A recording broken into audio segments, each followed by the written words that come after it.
प्रभु नाम गौरव हो। प्रिय भाई भाई मैंने आपण मानक नमस्कार। आपण मानक निमंते मैं एक सुंदर विषय नहीं कि आसी। विषयटी है कर्म ही भगवान। आपण माने अनेक थर शुणी थे, अनेक लोक कहती कर्म ही भगवान। आउ कर्म न कले फल पाइबा किपरि। हाँ प्रिय बंधु, आसतु आज आम बाइबल मध्यरु प्रभुंकर वाक्य कौन कहे ताहा देखिबा।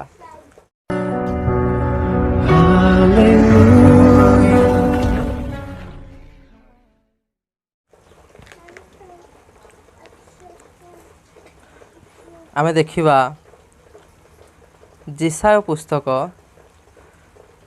1 पर्वर 16 पदरु आमे अध्ययन करिबा। आसंतु तुम्भे माने आपण मानकु धौत कर, आपण मानकु सूची कर, आंभ दृष्टि आपण मानकर क्रियार मंदता दूर कर। कुक्रिया करिबारु निवृत्त हुओ, सुक्रिया करिबाकु शिख। न्याय विचार चेष्टा कर, उपद्रवग्रस्त मानकर साहाय्य कर।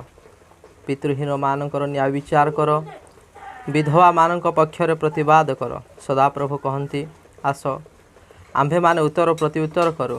तुम्भ मानकर पाप सबु सिंदूर वर्ण परि हेले हे, हिम परि शुक्ल वर्ण परि हेब। से सबु लोहित वर्ण परि रंग हेले हे, मेसलम परि हेब। जेबे तुम्भे माने सम्मत और आज्ञाबह हेब, तेबे देशर उत्तम फल भोग करिब।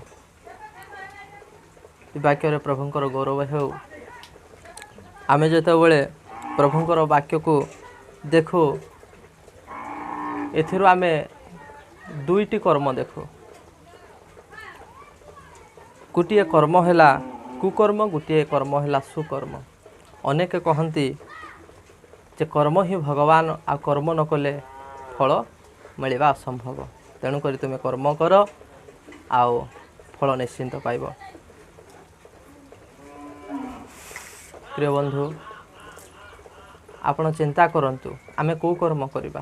प्रभु कहती तुम्हें कुकर्म कर नाही, कुक्रिया करिबारु निवृत्त हुओ। कर्म तो अच्छी, आम देखिलु दुईटी कर्म अच्छी।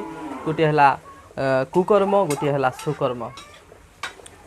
आपण जीवन में हुए तो आपण अनेक किसी कर्म करुथिबे। अनेक चोर करुछंती, अनेक व्यभिचार करुछंती, सेमाने भी ताकू कहते आमे कर्म करुछु बोली। अनेक लोक अनेक कर्म करती, आउ कहती आउ कर्म करी पेट पोषिबा इटा ठीक अटे, आउ कर्म ही भगवान अटे। तेणुक आमे जे कर्म कले भी आमर पेट पाई करुछु, एथिरे कोनोसी दोष नाही। प्रिय बंधु, किंतु प्रभुंकर वाक्य आम मानकु कहे सुकर्म कर, कुक्रिया करिबारु तुमे निवृत्त हो। हाँ, दुईटी कर्म अच्छी, गोटे है कुकर्म, गोटे है सुकर्म। जदि आपण सुकर्म करिवे, तेबे निश्चित भाव में आपण देशर उत्तम फल भोग करिवे। यह पवित्र वाक्य, ईश्वरंकर वाक्य कहे जदि आपण सुकर्म करिवे, तेबे निश्चित भाव में देशर उत्तम फल भोग करिवे। किंतु आ गोटे है कुकर्म।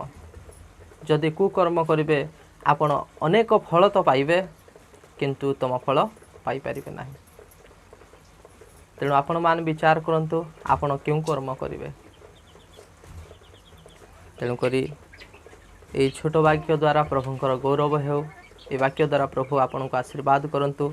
आशा करे यही वाक्य आपण जीवन में अनेक उत्तम फल नहीं आसंतु। आखि बंद करी आमे किछि समय प्रभुंकर प्रार्थना करिबा। मंगलमय पिता परमेश्वर प्रभु, तुम्हें आकाश मंडल पृथ्वी तन्मध्यस्थ सकल विश्वर सृष्टिकर्ता, सर्वंतर्यामी। हाँ प्रभु, तुम्हें वाक्य द्वारा तुम्हें आम मान को यह ज्ञात कराइल जे तुम्हें जब सुकर्म करिवो, तेबे तुम्हें देशर उत्तम फल भोग करिवो। हाँ प्रभु, तुम ये वाक्य अनेक जीवन में कार्यकारी हो। आज अनेक लोक काम करती, किंतु से कुकर्म करती जानती नहीं। हाँ प्रभु, कुकर्म त्याग करी सुकर्म करने को जेपरी प्रत्येक चेष्टा करेंगे। हाँ प्रभु, तुम दयाकर ये सुंदर वाक्य दे तुमको धन्यवाद देउछु प्रभु। एतेबेले ये समस्त तुम निकट में समर्पण करी ए प्रार्थना नाजरित यीशु ख्रीस्त नाम रे मांगी अछि पिता, आमेन। जदि वीडियोटी